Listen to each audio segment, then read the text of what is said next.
واقعہ معراج سبق کیا دیتا ہے، درس کیا دیتا ہے؟ واقعہ معراج امت کو یہ سبق دیتا ہے کہ نبی پاک علیہ الصلوۃ والسلام نے اپنی حیات ظاہری میں جتنا سفر کیا ہے وہ عروج کی طرف کیا ہے، وہ فتح کی طرف کیا ہے۔ نبی پاک علیہ السلام نے ہر قدم اٹھایا ہے تو وہ جد و جہد ہے، وہ کامیابی ہے، وہ آگے بڑھنا ہے، وہ عروج ہے۔ وہ 1 2 3 صحابہ سے بات شروع ہوئی، پھر حضور مدینہ طیبہ تشریف لے گئے، پھر حالات کا یہ رنگ ہوا کہ ان فتحنا لک فتحا مبینا، پھر وہ عروج ہوا، وہ 23 سالوں میں وہ انقلاب آیا، آگے بڑھنا، جد و جہد کرنا، کوشش کرنا، عروج کی طرف جانا۔ وہ وقت آیا کہ اذا جاء نصر اللہ والفتح وَرَأَيْتَ النَّاسَ يَدْخُلُونَ فِي دِينِ اللَّهِ أَفْوَاجًا، محبوب آپ دیکھیں گے اللہ کی مدد آئی، فتح حاصل ہو گئی، فوجوں کی فوجیں دین میں داخل ہو رہی، عروج ہے، کمال ہے، ترقی ہے، آگے بڑھنا، جد و جہد کرنی۔ امت آج بیٹھ کے سوچ رہی ہے کہ ہم نے کوئی محنت ہی نہیں کرنی، ہم نے آگے نہیں بڑھنا، ہم نے کسی ایجاد کی طرف توجہ نہیں دینی، ہم نے ترقی کا کوئی رستہ اختیار نہیں کرنا۔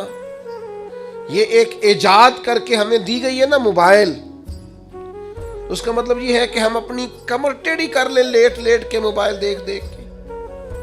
ہمیں تو دیکھنا چاہیے تھا کہ ٹیکنالوجی بڑھ رہی ہے، ایجادات بڑھ رہی ہیں، ہمیں آگے بڑھنا ہے، مسلمانوں کو آگے جانا ہے، اور کس طرح کر کے فروغ دین کے لیے ان ساری چیزوں کو استعمال کرنا ہے، اور زیادہ سے زیادہ ترقی حاصل کر کے اپنے دین کو فروغ دینا ہے، آگے بڑھنا ہے، امت کا سر اونچا کرنا ہے۔ لیکن امت ہے کہ وہ بار بار پیچھے ہٹتی جا رہی ہے، بار بار کمزوری دکھاتی جا رہی ہے، بار بار ہم ہیں کہ ہمارے قدم لڑکھڑاتے ہیں، ہم پیچھے کی طرف آتے ہیں، ہم آگے قدم ہی نہیں اٹھاتے۔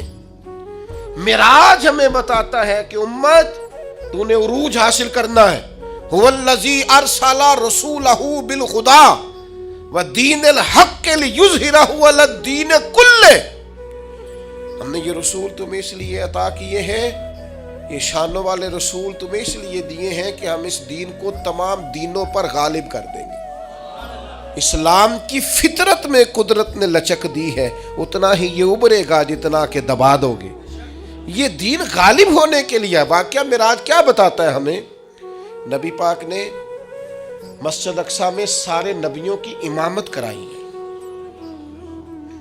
جس طرح نبی کریم نبیوں کے امام ہیں، یہ امت امتوں کی امام ہے۔ اس نے امامت کرنی ہے، امامت، ترقی، عروج، جد و جہد، آگے بڑھنا۔ ملت کے جوانوں، واقعہ معراج تمہیں بتاتا ہے کہ تمہیں آگے بڑھنا ہے، تمہیں کوشش کرنی ہے۔ اٹھ کے اب بزم جہاں کا اور ہی انداز ہے، مشرق و مغرب میں تیرے دور کا آغاز، جد و جہد کریں۔ میرا مالک بڑا کریم ہے، جو اس کی جانب ایک قدم اٹھاتا ہے، اللہ کی رحمت آگے بڑھ کے اس کا استقبال کرتی ہے۔ آپ کوشش تو کریں، ہمت تو کریں، جد و جہد تو کریں، آپ آگے تو بڑھیں۔ اقبال کہنے لگے او وقت فرصت ہے کہاں، کام ابھی باقی ہے، نور توحید کا اتمام ابھی باقی ہے۔ واقعہ معراج ہمیں بتاتا ہے ہم نے آگے بڑھنا ہے، کوشش کرنی ہے، جد و جہد کرنی، کریں گے انشاءاللہ۔ جو شخص جس حد تک اپنے لیے، ملک کے لیے، ملت کے لیے، خاندان کے لیے، قبیلے کے لیے، دین کے لیے جد و جہد کر سکتا ہے، وہ کرے، وہ آگے بڑھے، ہمت کریں، 2 2 4 4 لوگوں کا بازو تھامیں، سہارا بنے، لیکن عروج کی طرف بڑھے۔ نوجوانوں سے کہتا ہوں، جدید حالات کو دیکھو، سیکھو، ٹیکنالوجی کی طرف بڑھو، علم کی طرف بڑھو، شعور کی طرف بڑھو، بیٹھے نہ رہو، 2 2 4 4 5 5 10 10 کورسز کرو، آگے بڑھو۔